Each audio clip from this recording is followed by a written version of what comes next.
أعوذ بالله من الشيطان الرجيم بسم الله الرحمن الرحيم. તમામ વખાણ અલ્લાહ જ માટે છે કે જે ખુદા છે, ખુદા થયો નથી, તે કરતા છે, ક્રિએટર, સર્જનહાર, પણ ગતિ અને સાધનોનો મોહતાજ નથી. ન ચાલનો મોહતાજ છે જેમ કે વિટેસ છે, મૂવમાં છે, ન કોઈ સાધનોનો મોહતાજ છે જેમ કે અપારાય, મટીરિયલ કંઈ હોય. અને વધારેમાં વધારે બે હિસાબ અગણિત દુરુદો સલામ અને સલવાત થાય અલ્લાહની રહેમત હોજો તેના પ્યારા અને છેવટના રસૂલ કે જે તમામ અંબિયા અને રસૂલોના સરદાર, બધી દુનિયાઓ માટે રહેમત બનીને આવ્યા છે. અને તે રસૂલ સલ્લલ્લાહુ અલૈહિ વસલ્લમની પવિત્ર અહેલ બેત, માસૂમ ઔલાદ અલૈહિમુસ્સલામ ઉપર 2014ની નવી સાલનો પહેલો મહિનો જાન્યુઆરીનો આજ આખરી દિન છે. શનિવાર કાલથી બીજા મહિનાની પહેલી તારીખ બેસશે, જ્યારે કે કાલે જ શનિવારના ઇસ્લામી ત્રીજો મહિનો રબીઉલ અવ્વલ પૂરો થશે અને રવિવારથી ચોથો મહિનો આગમન કરશે. આપણું પણ આ સપ્તાહનું આજનું આખરી રિવ્યુ ધ પ્રેસ છે. ઇન્શાઅલ્લાહ સોમવારથી નવા સપ્તાહનું નવું રિવ્યુ ધ પ્રેસ શરૂ થશે. માટે અમારા ખોજા ટીવી રેડિયો અને એરવેસના માન્ય શ્રોતાજનો, આજનો કાર્યક્રમ ચાલુ કરવા અગાઉ આપને કહીએ છીએ અસ્સલામુ અલૈકુમ વરહમતુલ્લાહી વબરકાતુહુ. આ કાર્યક્રમ તમે ખોજા ટીવી ઉપરથી રેયુનિયન ટાપુના પાટનગર સેન્ડોનીથી પ્રસારિત થતાં સાંભળી રહ્યા છો. લે કોતિદિયન અને જોર્નાલ દ લીલ બંને અખબારો જે દૈનિક અહીં પ્રગટ થાય છે તેમાંથી ઉતારો કરી તમારી સામે પેશ થઈ રહ્યો છે. રેયુનિયનના સ્થાનિક સમાચારોમાં સૌપ્રથમ પેટ્રોલ પંપ સ્ટેશન સર્વિસ તરફથી ગઈકાલથી અનિશ્ચિત હડતાલ ગ્રેવ ઇલિમિતે આદરવામાં આવી છે. તે આજ સવારના બાકી રહેશે. કાર્બ્યુરન્ટ બળતણ મંગાવનારો અને વેચનારો આજ પ્રગટ થતાં જોર્નલ ઓફિશિયલ ઉપર સૌ પ્રથમ નજર નાખશે કે દરિયાપારના પ્રધાન મિનિસ્ટર દે ઝુત્રોમેર વતી જે કાનૂન આજરોજ બહાર પડવાનો છે તેમાં તે ટાંકવામાં આવ્યો છે કે નહીં. જો આ કાયદો જેમ હતો એવો જ રહીને જાહેર થશે વિના ફેરફારે, તો હડતાલ વધારે ટકશે એવો ડર રહે છે. અને જો જોર્નલ ઓફિશિયલની અંદર પ્રગટ થયો નથી તો વાટાઘાટનો દરવાજો ખુલ્લો રહેશે અને સ્ટેશન સર્વિસના દરવાજાઓ પણ ખુલ્લી જશે એવી આશા રહે છે. આજનો દિન નિર્ણાયક દિન છે, જોર્ને ડેસિઝિવ. ગઈકાલ ફ્રાન્સની સરકાર બિલકુલ ચૂપ રહી હતી. રેયુનિયન ટાપુ ઉપર આવેલા 150 પેટ્રોલ પંપ 150 સ્ટેશન સર્વિસમાંથી આશરે દશક ઉગાડા રહ્યા હતા, કેમ કે તેમનું ખનીજ તેલ કાર્બ્યુરન્ટ ઘણું બાકી હતું. તેઓ મજબૂર હતા આ બળતણની કિંમતના પૈસા ભરપાઈ કરવાના હતા. આજે 10 પેટ્રોલ પંપ એટલે કે 10 સ્ટેશન સર્વિસ દેશના સરકારી પ્રતિનિધિ અને ઉચ્ચ અધિકારી પ્રેફેની દરખાસ્ત મુજબ ઉગારા રહેશે. ફક્ત સરકારી ખાસ ગાડીઓ અને વસ્તીની ઉપયોગી ગાડીઓ જેમ કે એમ્બ્યુલન્સ, પોલીસ, ડોક્ટરો, એડીએફ એટલે કે વીજળી બત્તીનું કામ, બસ કે જે વસ્તીને સારતી હોય, દવા સારનારી ગાડીઓ, નગરપતિ વગેરે દેશના વડાઓ અને જવાબદાર વ્યક્તિઓ વગેરે વગેરે કામને લગતા સિવાય બીજા માટે બળતણનું વેચાણ બંધ રહેશે. ગઈકાલ રાતના સેન્ડોની સેન્ટ ક્લોતિલ્ડમાં આવેલું એક જિલ્લા શોદરો કે જેનું નામ પોતે બતાવે છે કે શોદરો એટલે શો ગરમ છે, પોતાની ગરમ સ્થિતિ જાહેર કરી હતી.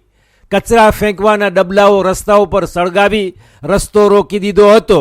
2 કોન્ટેનર પણ આગમાં સળગી રહ્યા હતા અને એક દુકાનને ખાલી કરી નાખી હતી. જ્યારે પોલીસના સિપાહીઓ અને આગ બુઝાવનારો આવ્યા તો તેમનો પથ્થરના ગાથી તોફાનીઓ આવકાર કર્યો હતો. શા માટે આ ધક્કા મૂકી એ શોફુરે પેદા થઈ તેના કારણો હવે શોધવા રહેશે. શોદરોની જેમ 20 કિલોમીટર ઉપર આવેલું એક ગામ લેપોરમાં પણ આવું તોફાન પેદા થયો હતો. લેપોર આવા દાંદલોથી ગભરાય એમ નથી, આ તો તેની આદતમાં છે. હવે આપણે આ રેવિન્યોનનું ટાપુ છોડીને આંતરરાષ્ટ્રીય નવીન શોધવા માટે બીજા સ્થળોને પણ નજર નાખીએ. યુક્રેનના પ્રમુખ દેશની 2 મહિનાની ધમાલ બાદ બીમાર પડી ગયા છે. તીવ્ર શ્વાસોચ્છ્વાસનો રોગ લાગુ પડ્યો છે, માલાદી રેસ્પિરાtoire એગ્યુ. જ્યારે કે તેના વિરોધીઓ બળવાખોરો કહે છે કે આ તેની ચાલ છે કે જેથી તેને ટાઈમ મળી જાય.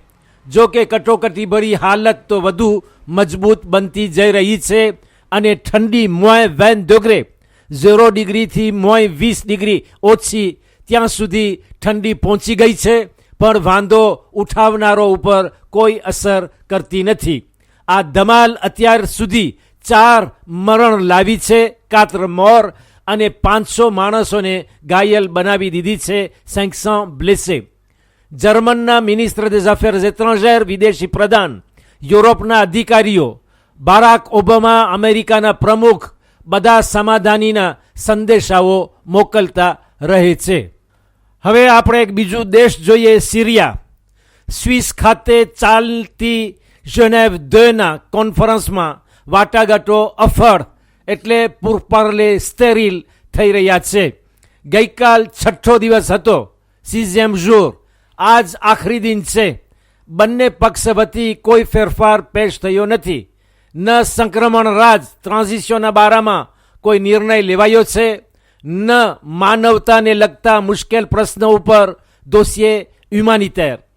કદાચ 10 ફેબ્રુઆરી 10 ફેબ્રુઆરીની આસપાસ પાછા બીજી વખત ભેગા થાય. વિરોધીઓનો નેતા 4 ફેબ્રુઆરી 4 ફેબ્રુઆરીના રશિયાની મુલાકાતે પહેલી વખત રવાના થશે. લખદર બ્રાહિમી મેડિયાટર એટલે જે ઓયુની તરફથી જે મધ્યસ્થ આવ્યા છે તે બહુ જ નિરાશ થઈ ગયા છે. એડ હ્યુમાનિટેર એટલે માનવતા સહાયના બારામાં. ભલે આપણે ઝેનેવ હતા પણ અરબ મધ્યપ્રદેશની વાત કરી રહ્યા હતા, તો સિરિયા છોડીને નીચે ઉતરીએ, લિબિયા આવીએ.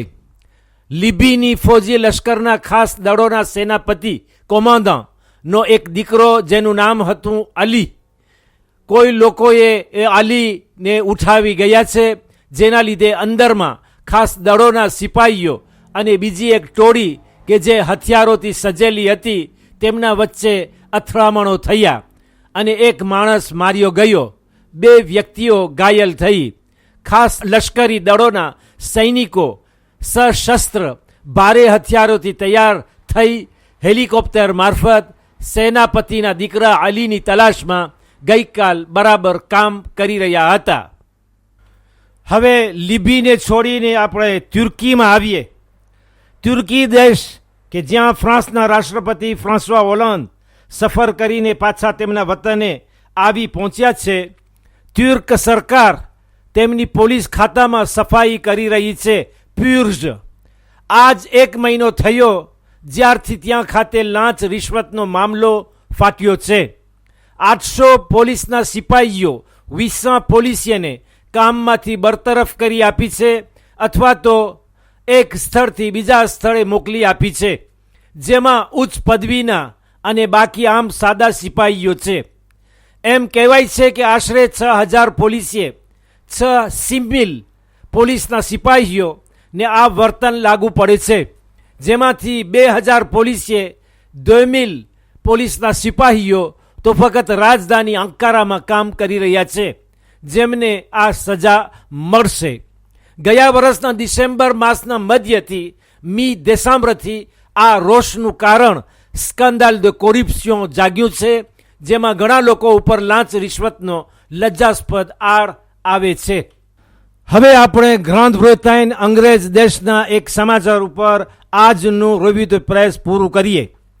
ઇમિગ્રેશન યાને પોતાનું દેશ વતન છોડી બીજા દેશમાં કાયમી વસવાટ કરવા જવું, દેશાંતર કરવું, તેના બારામાં પાર્લામેન્ટની અંદર કાનૂનો તપાસ કરવામાં આવી રહ્યા હતા.